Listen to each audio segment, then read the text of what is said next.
नमस्कार विद्यार्थी मित्रांनो, आज जो नवीन टॉपिक आपण स्टार्ट करतोय, actually it is not the topic, it is the chapter molecular basis of inheritance. आपल्या स्टेट बोर्डचं 4th नंबरचं चॅप्टर आणि NCERTचं 12th स्टँडर्डचं 6 नंबरचं chapter molecular basis of inheritance हा पार्ट आपण आता स्टार्ट करतोय. आता या पार्टकडे जाण्याच्या पूर्वी मला तुमच्याशी 2-3 गोष्टी शेअर करायच्या आहे.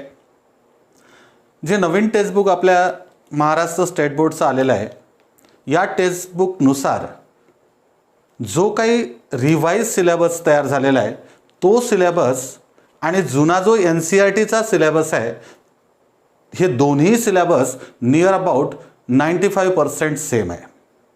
त्याच्यामुळं या चॅप्टरचे जे काही व्हिडिओ लेक्चर्स मी प्रिपेअर करतोय तुमच्यासाठी, हे दोघांसाठी कामी येईल.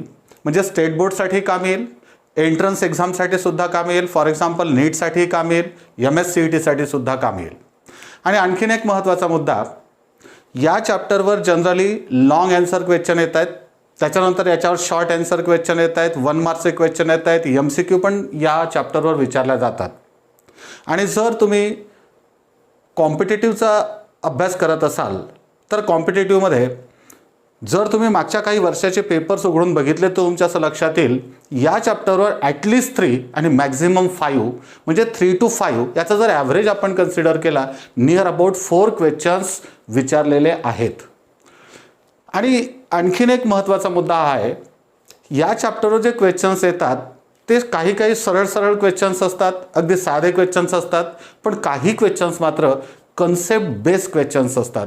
आणि जर तुम्हाला कन्सेप्ट बेस्ड क्वेश्चन्स सॉल्व करायचे असेल कॉम्पिटेटिव्हसाठी किंवा स्टेट बोर्डमध्ये जे 1 मार्क्स किंवा MCQ जे विचारले जाणार आहेत त्याच्यासाठी मात्र तुम्हाला या चॅप्टरच्या प्रत्येक कन्सेप्ट समजून घ्याव्या लागेल, त्याला व्यवस्थित पद्धतीनं प्रिपेअर करावं लागेल, तरच तुम्ही ते क्वेश्चन्स अटेम्प्ट करू शकता आणि चांगले मार्क्स मिळवू शकाल.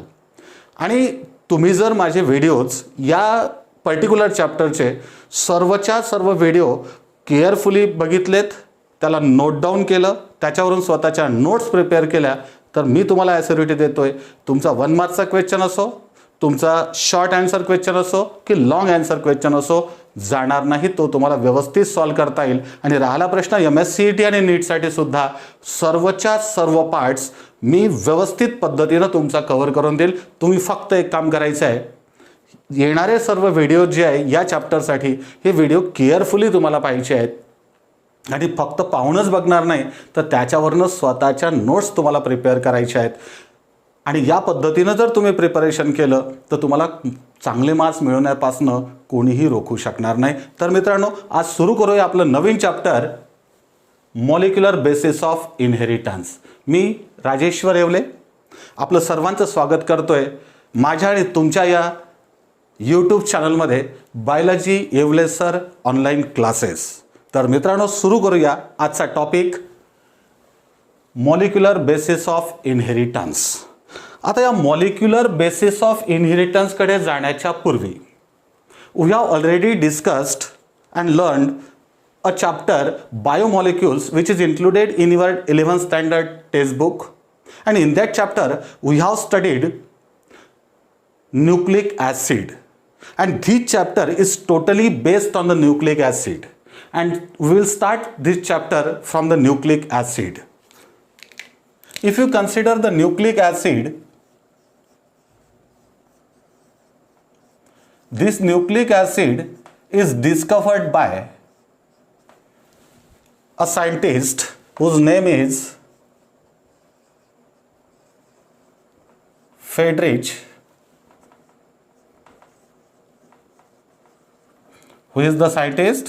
Friedrich Michner discovered the nucleic acid. Actually Friedrich Michner ने काय केलं बघा, Friedrich Michner collected the samples of bandages from various hospitals. वेगवेगळ्या हॉस्पिटल्समधून त्याने बँडेजचे सॅम्पल घेतले, त्याच्यामधून त्याने पस सेपरेट करून घेतला आणि या पसमधनं त्यानं सेल्स सेपरेट केल्या. आणि ह्या सेल्समधून त्या सेल्समधनं, कोणाच्या सेल्समधनं? पस सेलमधनं. या पस सेलमधलं त्याने काय सेपरेट करून घेतले? याचे न्यूक्लियाय सेपरेट केले. आणि या न्यूक्लियायमधून त्यांनी एक सबस्टन्स आयसोलेट केला, त्यांनी एक युनिक सबस्टन्स आयसोलेट केला. आता हा जो युनिक केमिकल सबस्टन्स जो आयसोलेट केला आहे फ्रेडरिच मिक्सचरने, कशामधनं आयसोलेट केला? पर्स सेलच्या न्यूक्लियसमधनं किंवा न्यूक्लियायमधनं. आणि हा जो युनिक सबस्टन्स होता, this unique substance he called as nuclein. आणि याच युनिक सबस्टन्सला या फ्रेडरिच मिक्सचरने काय कन्सिडर केलं? न्यूक्लिन कन्सिडर केलं. Later it was found that this nuclein which is discovered by this Friedrich Mixture shows acidic properties, and this nuclein is a substance isolated from nuclei, you may say nucleus, and it shows acidic property, and that's why later it is named as nucleic acid. Got it? The credit for the discovery of nucleic acid goes to this scientist Friedrich Mixture. Actually, this name nucleic acid is not proposed by Friedrich Mixture. It was later proposed by different scientists.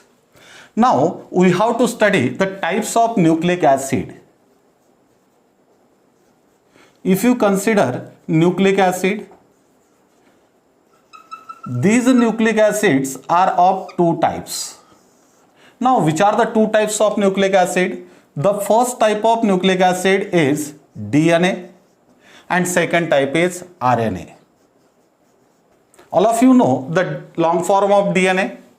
Which is the long form of DNA? It is deoxyribonucleic acid, and the long form of RNA is ribonucleic acid.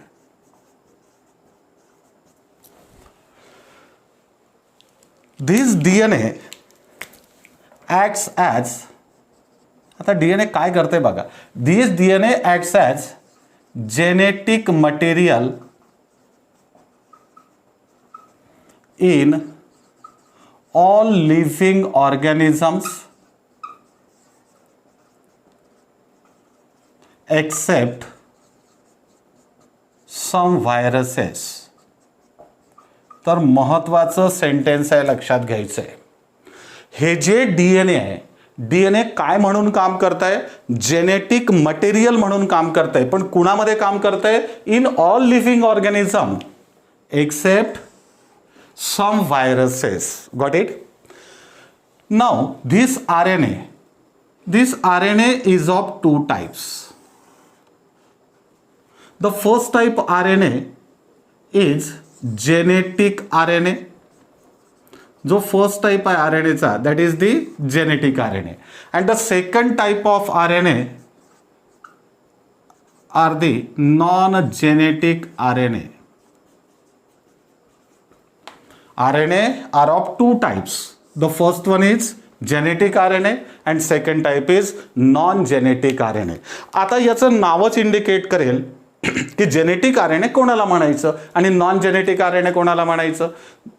जो RNA molecule genetic material म्हणून काम करेल, that is the genetic RNA, and the RNA molecule which doesn't act as genetic material is the non genetic RNA. It means that this genetic RNA काय करेल बघा, acts as काय म्हणून काम करणार?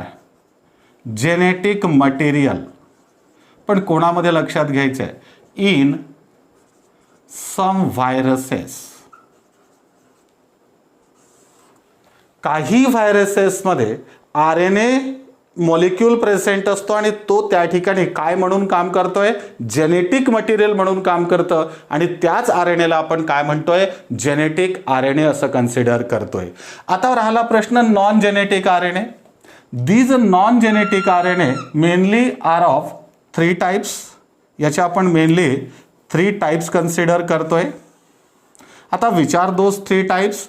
The first is mRNA, messenger RNA. Second type is rRNA, ribosomal RNA, and the last type is tRNA, that is the transfer RNA. Messenger RNA, ribosomal RNA and tRNA. We have already discussed in 11th standard that this messenger RNA is also called as template RNA. Why so? Because it acts as a template for the synthesis of protein molecule, and that's why it is the template RNA. This tRNA is also called as soluble RNA because they are present in soluble form in the cytoplasm. mRNA, rRNA and tRNA. Another name of mRNA is template RNA and another name of tRNA is soluble RNA. These are the three main types of non-genetic RNA. याच्या व्यतिरिक्त non-genetic RNA, but we have to just consider these three types of RNA, mRNA, rRNA and tRNA. Got it? Now consider these two statements. In case of DNA, we have studied that DNA acts as a genetic material in all living organisms except some viruses. And in case of genetic RNA, we have considered a statement that is genetic RNA acts as a genetic material in some viruses.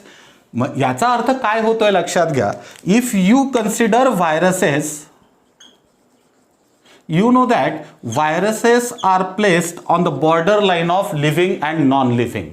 They show some properties of living as well as some properties of non-living, and that's why viruses are placed on the borderline of living as well as non-living.